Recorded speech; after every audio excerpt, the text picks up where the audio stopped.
Tolong pimpin dia ke rumah ya, Long. Ya? Baiklah.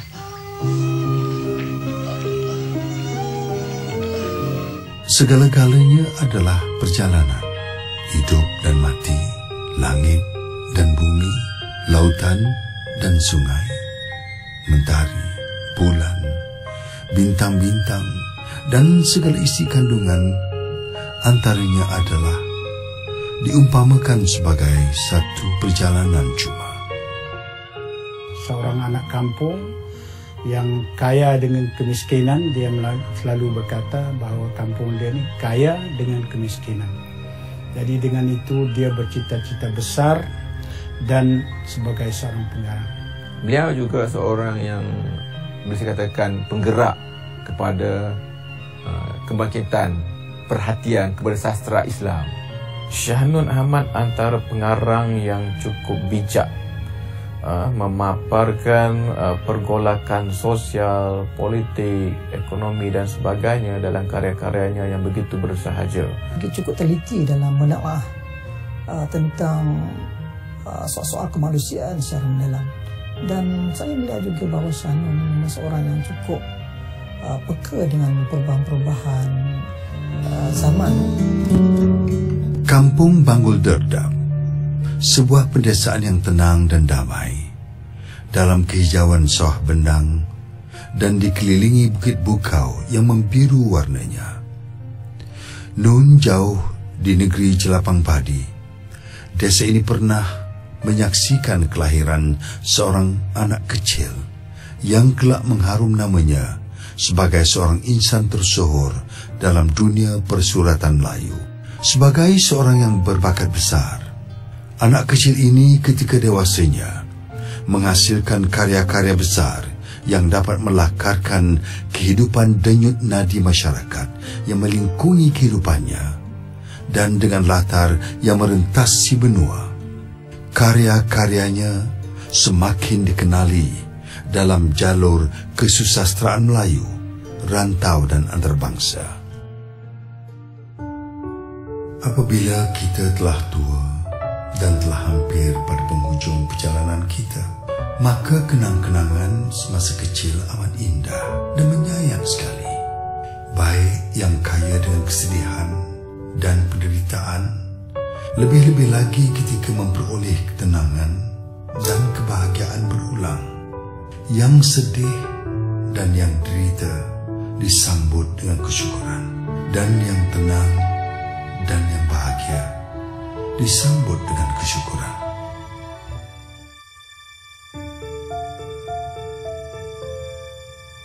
Ahmad Hasanuddin, seorang posmen gigih mengayuh basikal menghantar surat untuk menyara kehidupan keluarga di kampung Banggul Derdap, Sik Kedah. Saban hari kepulangannya disambut oleh Siti Kalsum, istri yang setia. Tidak ada sesiapa pun akan menyangka anak kedua yang dikandung oleh Siti Kalsum akan menjadi seorang pendidik dan penulis yang tersohor di Malaysia satu hari nanti.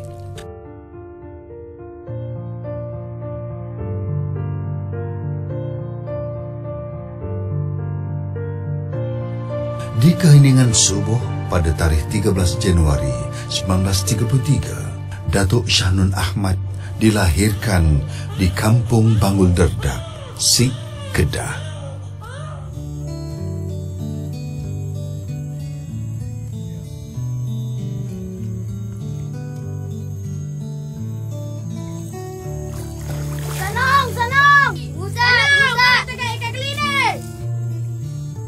Di kampung Banggul Derdap, Datuk Shah Nun dibesarkan bersama kedamaian dan dakapan kasih sayang ayah dan bonda tercinta. Zaman kanak-kanak Datuk Shah Nun begitu indah, sehingga hampir keseluruhan karya-karya kreatif awal beliau memaparkan kehidupan sosio-budaya dan ekonomi masyarakat desa.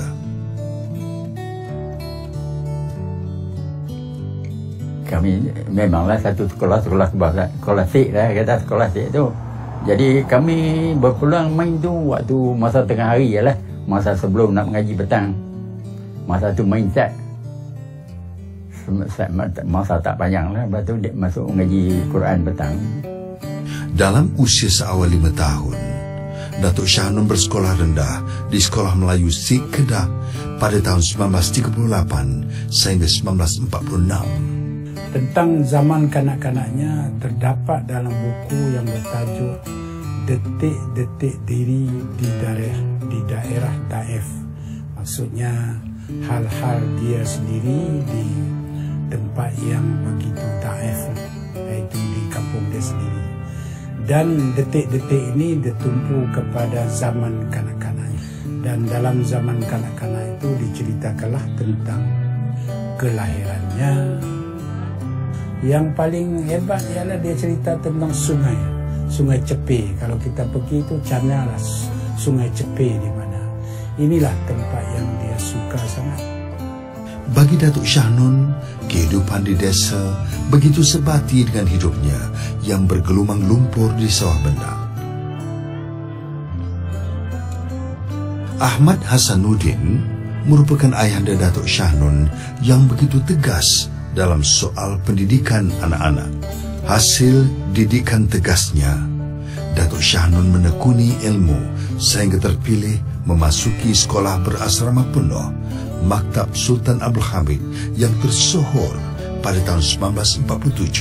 Malah Datuk Shah Nun merupakan antara anak kampung terawal berjaya dalam pelajaran. Dia main Quran, dia main gitu-gitu lah. Masa tengoklah dia main macam kita kata tengah hari sebelum nak masuk sekolah pukul 2 kan, dia main sat. Dia ambil ada 3-4 orang tu main sat baik ngaji. Pak ada jaga kuat, dia tumpu pelajaran lebih.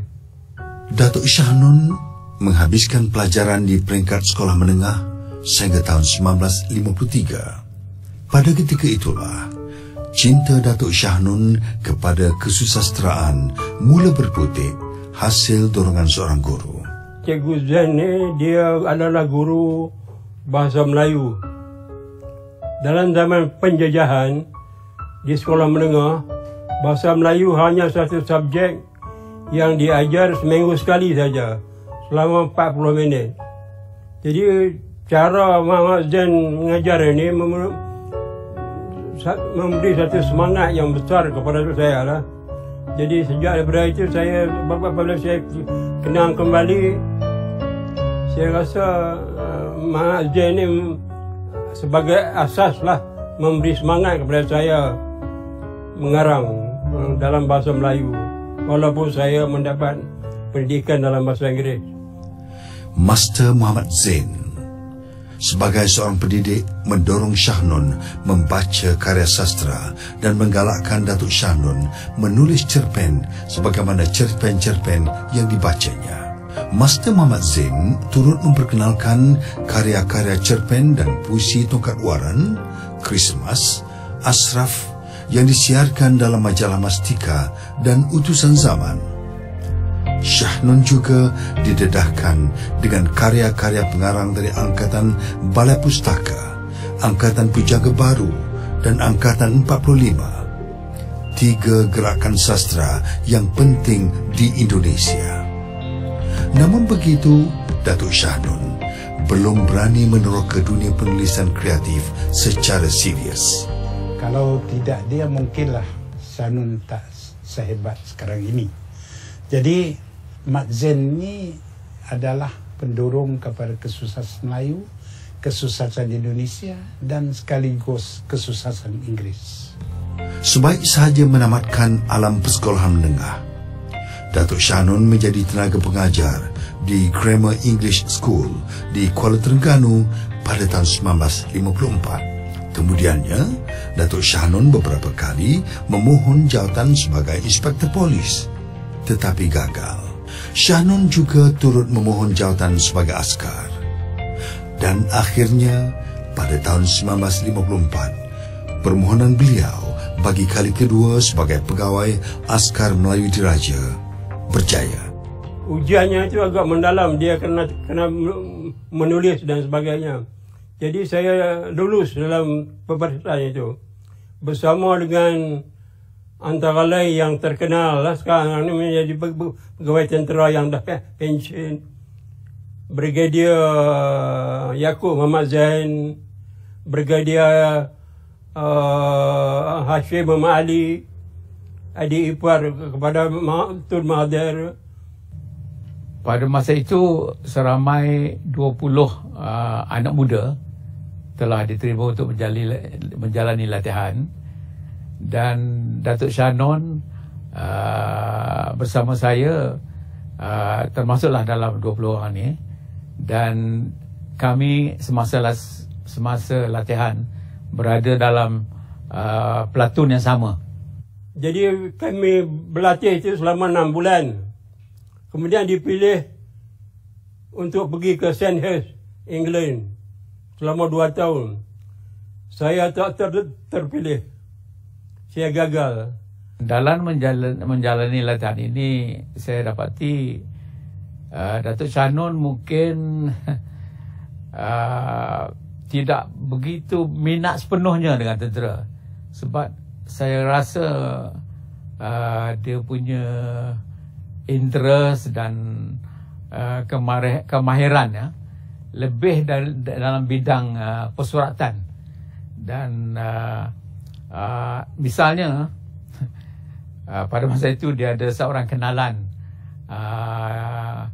sahabat pena, dan saya lihat beliau sering menulis surat kepada sahabat pena ini sampai berlai-lai panjangnya. Dan ini berlaku pada tiap minggu. Akhirnya Datuk Shah Non terpaksa kembali ke kampung Bangul Derdap. Beliau meneruskan kehidupan sebagai anak kampung yang melakukan kerja-kerja kampung. Dalam tempoh setahun menganggur itu, Datuk Shah Non mula berjinak-jinak dengan dunia penulisan. Beliau cuba mengarang cerpen dan menghantar ke akhbar. Namun karya-karya Datuk Shah Non tidak terpilih untuk disiarkan. Datuk Shah Non tidak berputus asa dalam mencari pekerjaan. Beliau bertugas semula sebagai guru bahasa Inggeris, Teacher in Vernacular School, TEVS, di Sekolah Kebangsaan Gunung Alostar, Kedah pada tahun 1956 sehingga 1959. Wan Fatimah binti Haji Wan Saleh adalah gadis bertuah yang berjaya memenangi hati Datuk Shah Non. Sesudah mendapat kerja sebagai guru bahasa Inggeris dan berkahwin, inilah aku mulai terasa bahwa aku diberinya cahaya baru dan bukan lagi kegelapan yang tak berkesudahan. Selepas Datuk bekerja di Bukit Besar, dia tukar ke Gunung Kriang. Masa itu saya sedang mengajar di Gunung Kriang, di Sekolah Kebangsaan Gunung Kriang. Di situlah mula kami bertemu. Pada tahun 1957, Datuk Shah Non dan Wan Fatimah mendirikan rumah tangga. Hasil perkahwinan yang bahagia ini telah melahirkan 4 orang anak, yaitu Nur Hayati, Suhaimi, Sanusi, dan Asrul Sani. Bagi Datuk Shah Non, dunia perkahwinan telah memberikan harapan dan sinar baru kepada beliau dalam dunia penulisan. Dia terlampau, orang kata rakus lah kan. Dia tulis malam, waktu malam. Jadi malam kadang-kadang dia tak boleh tidur. Kalau semasa dia menulis buku ranjau. Masa tu duduk di Jenan. Masa tu dah anak berapa dah? Anak dah 4 dah. Kalau dia kata datang saja ilham tu, kalau dia kata nak balik sik, tengah malam pun balik. Setak kereta balik.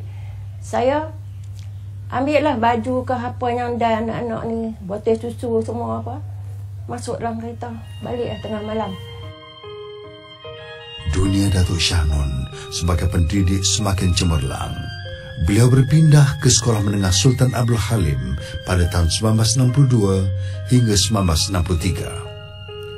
Ketika itu Datuk Shah Non tidak jemu-jemu menulis. karya-karya beliau seringkali terpampang di dada akhbar. Nama Datuk Shah Nun mula dikenali di persada sastra tanah air. Dalam diam, kecemerlangan Datuk Shah Nun dalam bidang penulisan kreatif turut mendapat perhatian Profesor A.H. Johns, bekas Ketua Jabatan Pengajar Melayu Indonesia di Australian National University. Bayangkan seorang sarjana yang kuat dalam bahasa Inggeris, tapi dia beri perhatian kepada karya Shah Nun Ahmad. Sampai satu ketika tahun 1967 dan akhirnya dia berusaha supaya Shah Nun pergi ke Australian National University, masuk dalam projek perkamusan English Malay yang diketuainya oleh A.S. John. Datuk Shah Nun menerima tawaran tersebut, tetapi dengan syarat beliau turut diberi peluang menyambung pelajaran secara percuma di universiti tersebut. Pada bulan Ogos tahun 1968, sebaik sahaja menerima tawaran A.H. Johns, Datuk Shah Nun bertolak ke Australia dengan isteri dan 4 orang anak yang masih kecil. Saya bekerja dengan Profesor John menyusun kamus. Di samping itu saya belajar part time. Dia kata okey, you bekerja dengan saya, kemudian Bapak kuliah, pergi kuliah. Hanya apabila kita di luar negara sahajalah keindahan kampung halaman terasa sekali. Walaupun dilihat dari segi fizikalnya, sememangnya kampung halaman tidak ada apa-apa pun yang boleh dibanggakan. Waktu itu keuangan agak sukar sikit. Saya terpaksa meminta isteri saya bekerja di rumah orang putih, rumah orang Australia sebagai pembantu rumah untuk beberapa tahun, 2 tahun, supaya saya dapat belajar lah. Jadi di situlah saya mendapat BA in Asian Studies dalam kajian Tenggara Asia. Ya, semasa itu kami ada 4 orang anak. Jadi anak-anak sekolah, semua sekolah. Tapi jadi saya terpaksa kerja lah, nak bantu dia, supaya dapat dia terus belajar tu. Sepanjang 4 tahun di perantauan, Datuk Shah Nun terus berkarya tanpa jemu. Datuk Shah Nun sempat mengarang novel Seringenge dan Sampah yang diterbitkan oleh Dewan Bahasa dan Pustaka Kuala Lumpur. Karya-karya ini antaranya membentangkan isu pertembungan nilai tradisi dan kemodernan, pelanggaran pemikiran timur dan barat, pergolakan hati nurani masyarakat, dan ketuanan kemelayuan. Jadi waktu siang boleh dikatakan tak ada masa untuk mengarang lah, kecuali hari Minggu. Saya banyak mengarang pada waktu malam. Tapi hasilnya saya dapati waktu saya di Australia lah, banyak yang saya mengarang. Termasuk cerita pendek, seperti mana cerpen Kalau Ibu Sampai Takah 3, Kelapa dan Sebatang, dan sebuah novel yang terkenal juga, iaitu Seringenge. Dia terdedah dengan satu ciri baru penulisan, teknik baru, iaitu selama ini kita hanya bercakap tentang luaran, tentang fizikal. Tapi bila dia berada di Australia, dia banyak mengalami unsur-unsur dalaman, internal, bukan eksternal lagi. Jadi pada masa itulah dia membuat perubahan.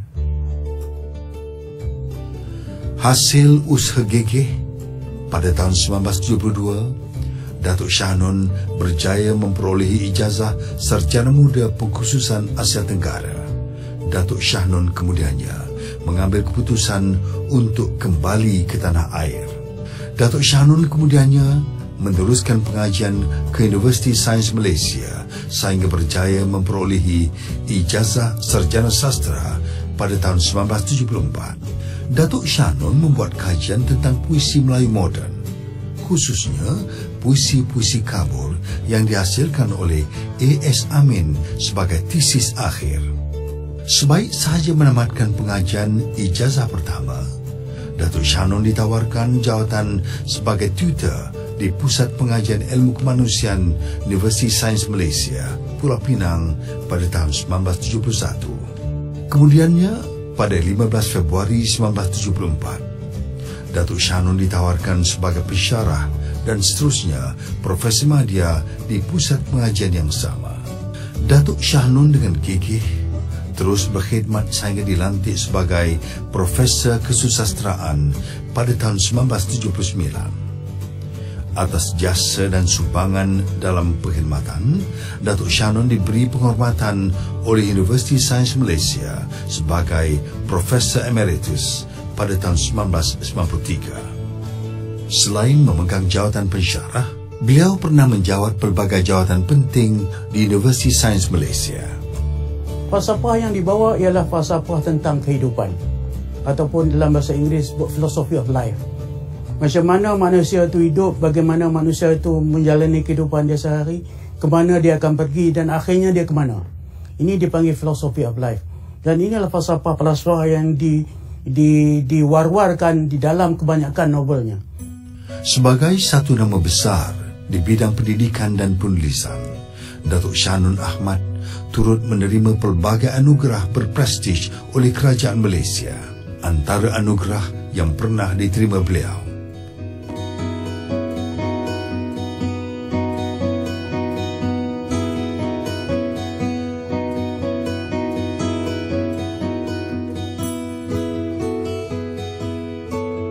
jangan mengarang sesuatu yang besar lagi agung, tetapi tidak terjangkau oleh hati budi dan hati nurani diri.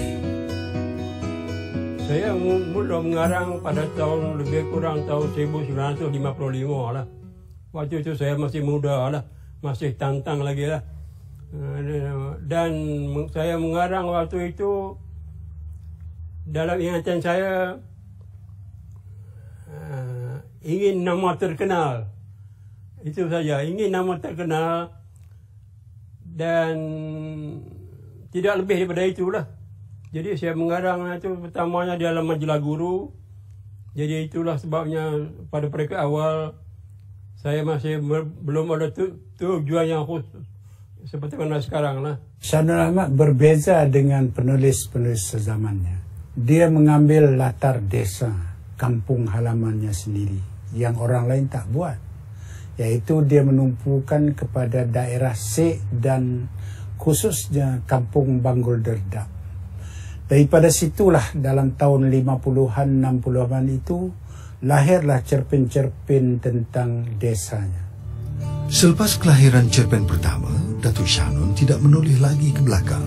Datuk Shah Nun semakin aktif menghasilkan cerpen-cerpen berkisar kemiskinan, kesengsaraan dan kebobrokan yang berlaku dalam masyarakat desa dan masyarakat kota. Kekuatan karya Datuk Shah Nun terletak pada garapan penceritaan dan konflik yang mampu mencuit daya imajinatif pembaca. Gaya bahasa dan teknik penceritaan yang bersahaja menjadi resepi berkekalan dalam karya-karya Datuk Shah Nun.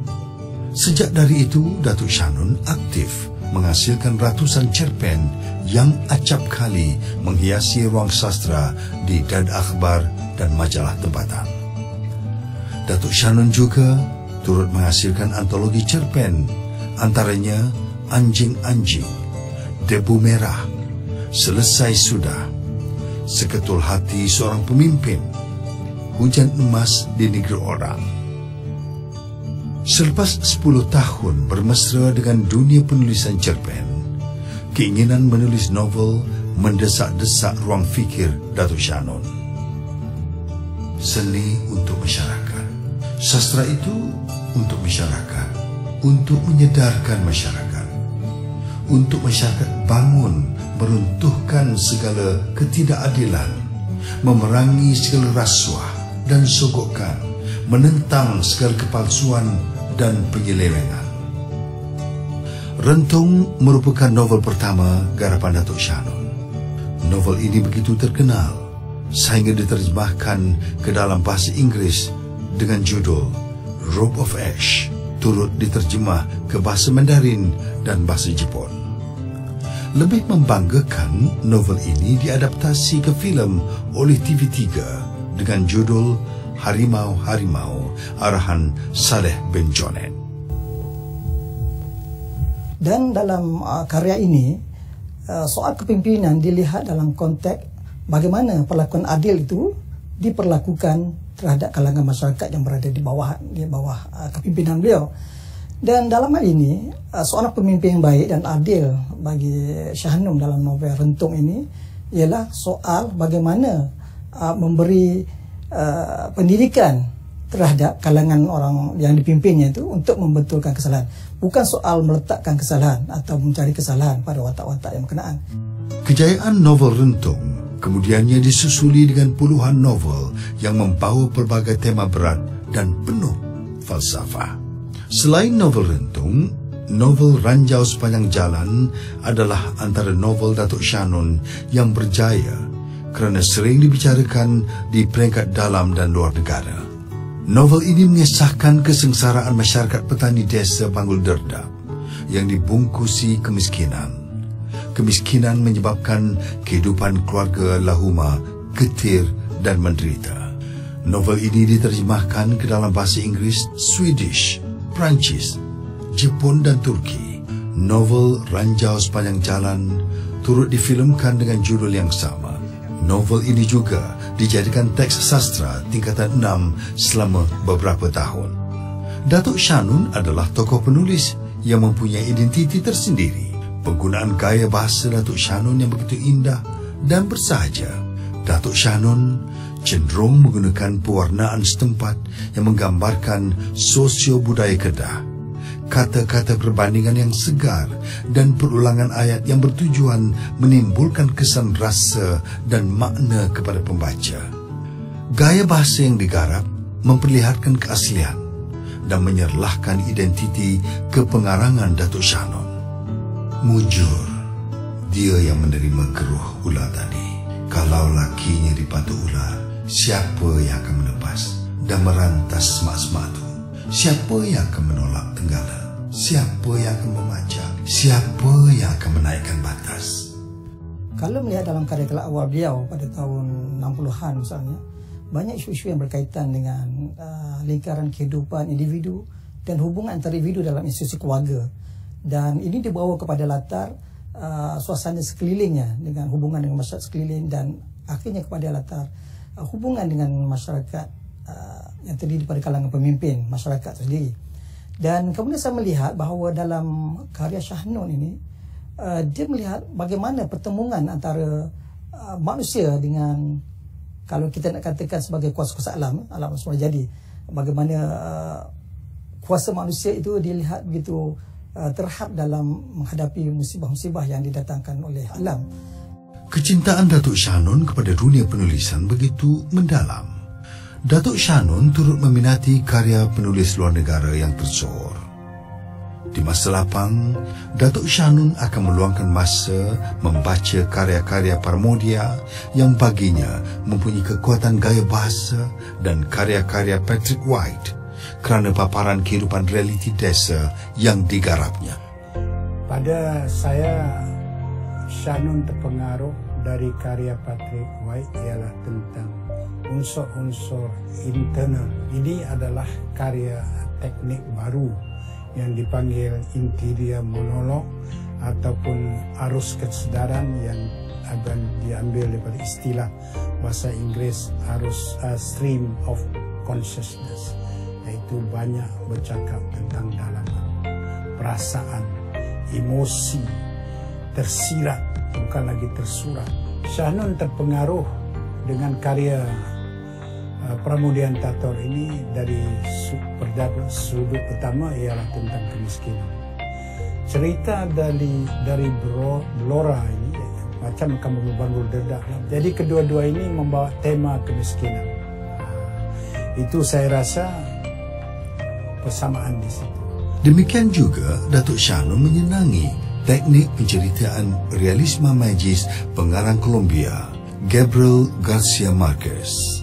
Teknik ini kemudiannya digunakan oleh Datuk Shah Nun dalam karya-karya beliau, antaranya dalam novelet Igawan yang diterbitkan bersama dua novelet lain, iaitu novelet Pokok dan novelet Dongeng Hujan dan Kuda. Sebelum saya pergi ke Shah Nun, saya kena jelaskan sedikit tentang teknik ini digunakan oleh pengarang-pengarang Amerika Latin ini. Mereka tidak boleh mengarang secara direct. Kalau mereka ingin mengkritik seorang pemimpin itu, kalau direct nanti mereka akan keselamatan mereka terancam. Sama ada ditangkap atau raib begitu saja. Mereka menggunakan unsur real tentang apa yang berlaku politik, apa yang berlaku di Amerika Latin dengan membawa masuk unsur-unsur magical. Jadi bila real dan magic itu bergabung, tidak nampak sangat tentang nak mengkritik itu. Teknik ini dilihat oleh Shah Nun menjiwai dirinya. Dia rasa sesuai, dia ingin berkarya, dia ingin menulis, dia ingin mengkritik politik Malaysia yang bagi pandangan beliau ini tak sesuai dengan cara dia berfikirlah. Karya sastra hanya untuk orang-orang yang suka berfikir dan bukan untuk orang-orang yang hanya menerima karya sastra itu secara pasif. Datuk Shah Nun bukanlah penulis yang berkarya atas dasar minat semata-mata. Bagi Datuk Shah Nun, tugas seorang penulis amat besar dan berat. Seorang penulis wajar menjadi mata dan telinga apa yang berlaku dalam masyarakat. Datuk Shah Nun menyuarakan pendapat dan mengkritik gejala sosial yang menggeluti masyarakatnya. Apa yang dilakukan oleh Shah Nun Ahmad dalam karya-karya beliau ialah kita melihat apa sahaja yang disentuh oleh Shah Nun Ahmad ini menjadi hidup. Kita melihat sawah padi dalam ranjau sepanjang jalan, bendang padi, burung ciak, ketam menjadi watak-watak yang begitu hidup, begitu besar dalam kehidupan manusia. Dan akhirnya kita melihat sungai, melihat hujan, melihat embun hidup apabila Shah Nun Ahmad menyentuhnya. Datuk Shah Nun Ahmad amat mementingkan keindahan dan kebenaran dalam karya-karya beliau yang berfalsafah tinggi dan berjiwa masyarakat. Bagaikan jahari yang mengenal maknikam, Shah Nun Ahmad menghasilkan karya dalam pelbagai genre, mendalami perubahan-perubahan sosial budaya bangsanya, takat demi takat, dan akhirnya sumbangan besar beliau ini mendapat pengiktirafan tertinggi dalam bidang kesusastraan tanah air sebagai sastrawan negara. Pengalaman kerjanya juga cukup luas sebagai pendidik, pensyarah, dan sebagai wakil rakyat. Pengalaman sedemikian turut mencorakkan sikap, pemikiran, dan falsafah hidupnya melalui karya-karya yang dihasilkan.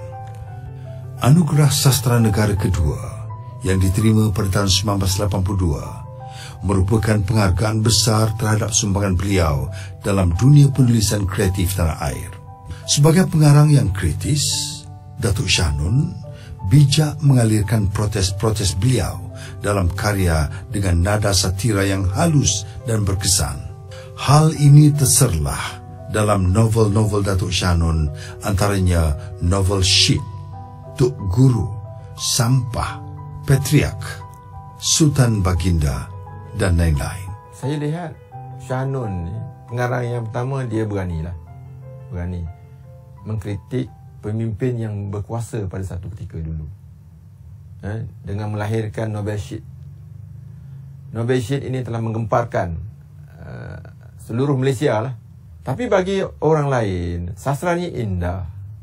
Dia perlu pilih perkataan yang sesuai, perkataan yang berlapik untuk menyampaikan mesej. Tapi bila kita kata Shah Nun, dalam banyak-banyak perkataan itu yang paling sesuai sekali mencerminkan. Jadi dalam konteks ini saya lihat dia keberanian beliau menulis dan menulis apa yang dia rasa wajar.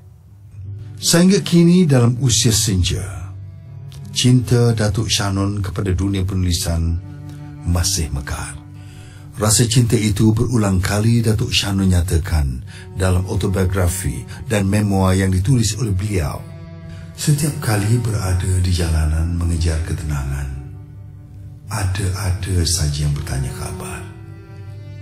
Aku biasanya menyapa kembali dengan kiasan diriku sebagai sebiji durian di hujung Julai yang teroleng-oleng dan terkial-kial serta tidak mahu luruh-luruh. Beliau ni orang kata menepati cita rasa saya. Mudah memahaminya. Jadi penuh dengan kelakar, penuh dengan humor. Jadi saya yang sudah berkenalan sebelum itu dan karya-karya beliau terasa begitu teruja. Jadi kelasnya tu orang kata penuh dengan sense of humor. Jadi kami sebagai pelajar taklah merasa mengantuk. Lagipun saya merasakan dia telah membawa kaedah pengajaran sebagai seorang pendidik. Sebagai pendidik, saya rasa Datuk Shah Nun seorang pendidik yang sangat baik. Walaupun dia seorang guru pada kita, tapi dia buat pelajarnya seperti anaknya sendiri. Sebab tu kalau kita lihat banyak cerita lah daripada bekas-bekas pelajar Datuk Shah Nun, banyak kenangan manis yang ditinggalkan. Contohnya saya teringat pada Dr. Jeneri Amir di Universiti Malaysia Sarawak. Dia kata dia menjadi Islam di sini kerana Datuk Shah Nun Ahmad. Beliau kebiasaannya akan langsung menyatakan apa yang bersarang di fikirannya itu, dan dia selalu menyebutkan cikgu akan menulis, menghasilkan karya apabila ada desakan, ada sesuatu yang tak puas hati, ada yang sangat beliau marah. Jadi ketika itu idea untuk menghasilkan karya itu akan terluar. Karya-karya Datuk Shah Nun Ahmad menyentuh pelbagai tema dan isu yang relevan sepanjang zaman. Dari karya berwajah desa, kekotaan, sosioekonomi, keagamaan, politik dan kesufian, Datuk Shah Nun mendekati fikrah pembaca dengan teknik dan gaya penceritaan yang berkesan. Lewat karya-karyanya, Datuk Shah Nun Ahmad memperlihatkan angin perubahan apabila cenderung kepada penulisan sastra Islam. Hal ini terlihat dalam novel Mahabbah yang memenangi hadiah sayembara penulisan novel kemerdekaan 50 tahun pada tahun 2007. Hasil kecemerlangan Datuk Shah Nun dalam dunia penulisan dan pendidikan menyebabkan beliau sering diberi kepercayaan menerajui pertumbuhan dan sebagai penilai hadiah sastra. Antaranya,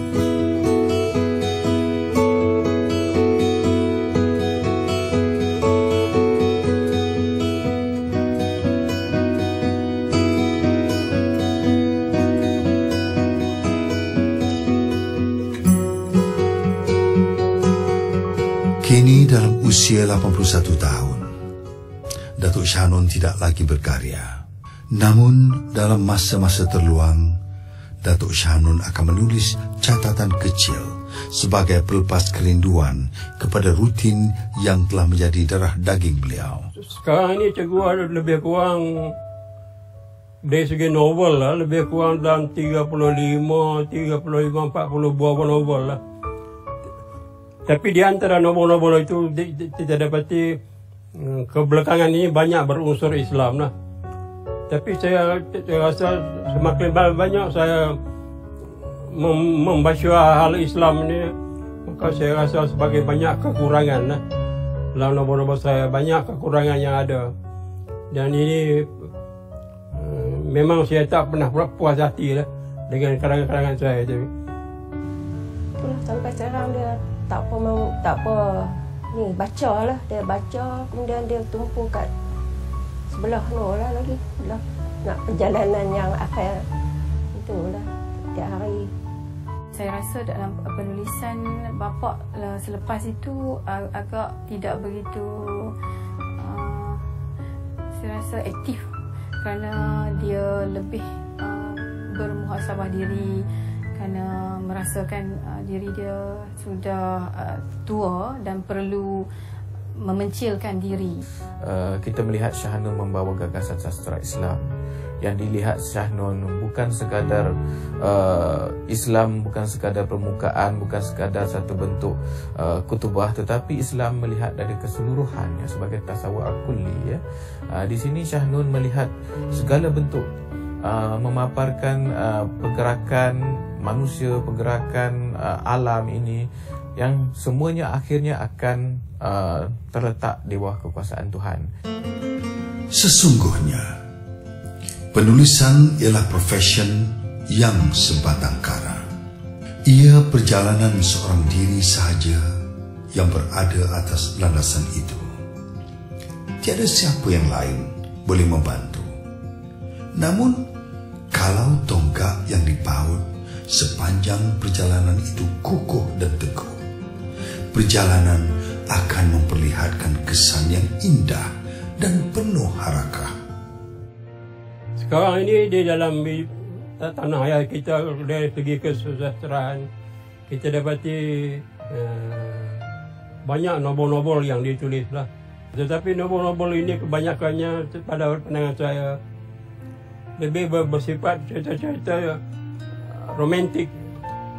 Cerita romantik bukan cerita-cerita cinta. Cinta banyak alasan, banyak makna dia, tapi dia lebih romantik lah. Jadi saya rasa patut kita menulis novel yang memerlukan daya fikir yang agak mendalam lah. Bukan hanya sebagai novel-novel romantik.